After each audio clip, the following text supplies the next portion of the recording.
Hey guys! Welcome to Season 3 Episode 1 of Durgee News.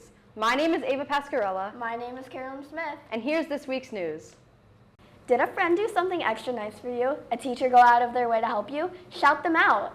The Durgee Library is home to the Shout Out Box, where you can leave kudos and praise to people that have made your life better here at school. To shout someone out, grab a piece of paper and explain what the person did. For example, thanks to Lucas for helping me pick up all my stuff when I dropped it in the hallway. Sign your name, we don't accept anonymous shout-outs, and drop it in the box. Your shout-out will be read on Durgee News or displayed on the big screen in the cafeteria. Construction at our school is more than just noise and caution tape. It's changing how students move through their day. With hallways blocked off, crowded passing times, and some students showing up late to class, the impact is being felt across the building. But there's good news too. The long-awaited new gym is nearly ready, and we've got the latest update on when it will finally open. If you've walked through Durgee's halls between bells, you can't help but notice how crowded they are. Last year, the 100 wing was closed for construction, and it has been out of commission ever since. How's the traffic been impacting you recently? I can't get to my classes on time because some of the hallways are blocked and I have to go all the way around. I feel like it's a lot harder to walk because parts of the school are blocked off because of the construction. I think the sooner the construction gets done, the better. Unfortunately, Durgee still has years of construction ahead of it, but there is some good news. This aspect of the project is supposed to be turned back over to the school district around the first couple weeks of October. We're finishing the hardwood floor, finishing the install on it, which should be done today, and then we have to sand it, and then they have to put all the lines on the floor, which are for volleyball, basketball, and all the other sports that get played in here. And then the lines get painted, and then it all gets finished, and then the emblem gets put on the center of the floor, and then we have to do all the wall pads, and then we have to do the bleachers. So there's still a substantial amount of work that needs to be completed, but it's rolling along rather good. Although the gym is almost finished, the crowded hallway situation probably won't improve anytime soon. That's an ongoing next phase when we take over that end of the school, and we have to move all the stuff that's in there down there. So that's a ways down the road yet. It might be a while before your walk to class speeds up, but at least PE will be out of the cafeteria soon. Since we're talking about crowded hallways, let's talk about cutting through the library. As in, don't do it. Please take the 300 wing and go around the library rather than cutting through between periods. It gets too crowded and it's difficult for people to get help with all the extra bodies in the space. We're launching a new segment this month called In the Kitchen. This week, we're in the kitchen with social studies teacher Mrs. Will. We're talking sourdough bread for National Sourdough Month. This type of bread has a crunchy crust and a tangy flavor, and it's made using natural starter instead of regular yeast. Here's more. Today, we're in the kitchen with Mrs. Will talking about sourdough. What got you into making sourdough? Well, like most people during COVID, sourdough became a really popular thing because all sourdough requires is time. And so I joined the bandwagon, jumped right on in. So I've been making sourdough for about 5 years now. Tell me about the process of making sourdough. So I'm not really sure the science behind it, but all I know is that it's flour and water and time. And you have to keep feeding your sourdough, which means giving it the same amount of flour and water. So I hear that people love to name their sourdough. Do you even name your sourdough? Oh, I've named my sourdough starter. So this is Matilda, but Matilda came from Equin. And Equin is the first, well, she was the mother of the first king of England, so she was the starter.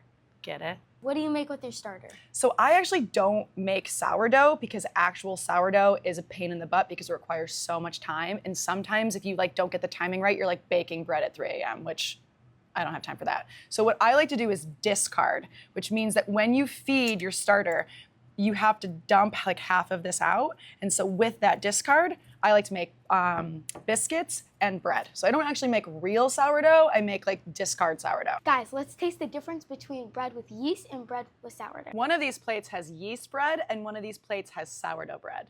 Which one? That's what we're gonna figure out. This is scary. Oh God. All right, I know, I have a guess. Do you have a guess? Do you have a guess? Yeah. You have a guess? Do you have a guess? Okay, which one do you think is sourdough? This one has a little tang to it. So it's a little different. A little. Oh, you don't think it's a little? Is it a lot tangy? It's a lot tangy. How would you guys rate the sourdough 1 out of 5? Happy sourdough! September is the perfect time to join a new club. It's one of the easiest ways to meet people, try something new, and make school more fun. Plus, clubs help you build skills and give you something to put on your resume when you start applying for jobs. Durgee has lots of options to pick from.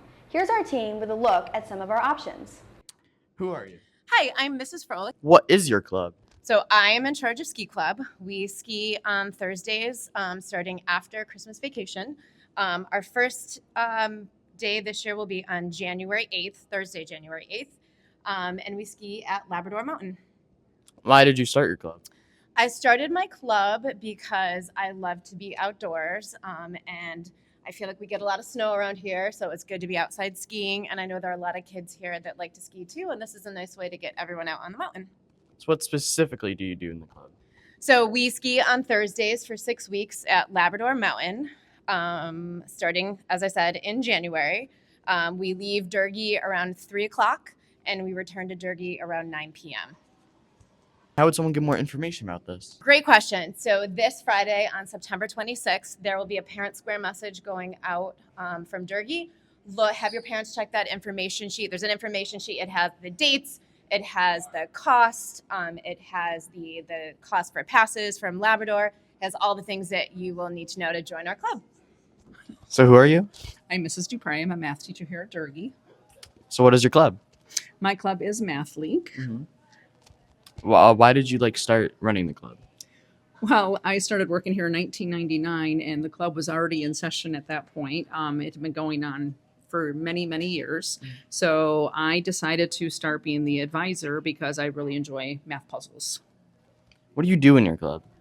We work on math questions. We run it like a meet, and then we compete 6 different times throughout the years against area schools, about 20 different schools in the area. Most of the meets are in-house, but then our last meet, we actually meet all together at one school and compete against math questions against other schools. What's the timing of your club? We meet usually twice a month, every other week on Tuesdays after school in my room here in room 506. Any other details you'd like to add?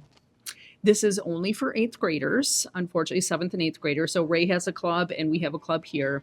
9th graders have to go up to Baker for Math League. Why did you start this club, obviously?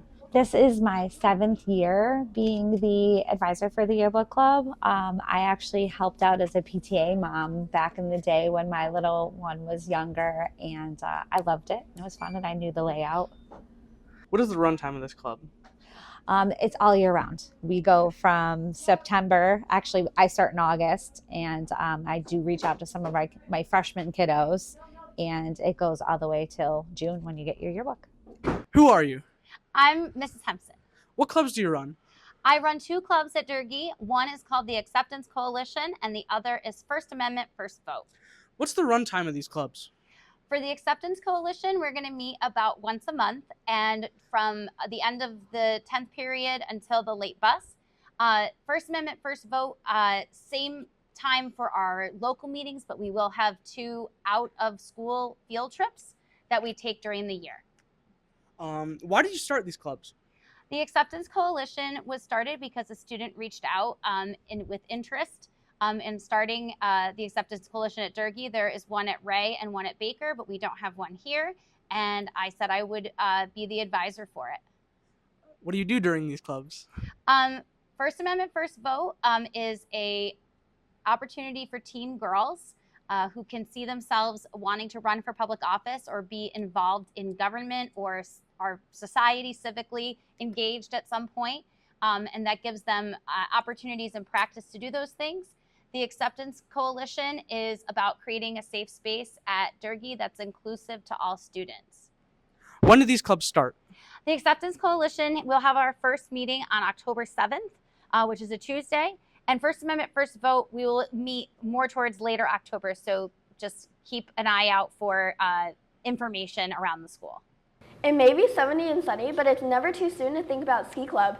Durgee Ski Club heads to Labrador Mountain on Thursdays beginning January 8th. If you want to participate in Ski Club, your first step is to sign up for the bus. A link to sign up will be sent home today on Parent Square. You should also join the Google Classroom. Here's the code.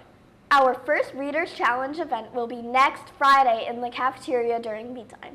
If you read a book about a natural disaster, please request a pass using the Google form that was sent to your email.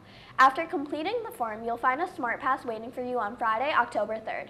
Since it's a new month, that means it's time for a new Reader's Challenge. October's challenge is to read a book about a crime.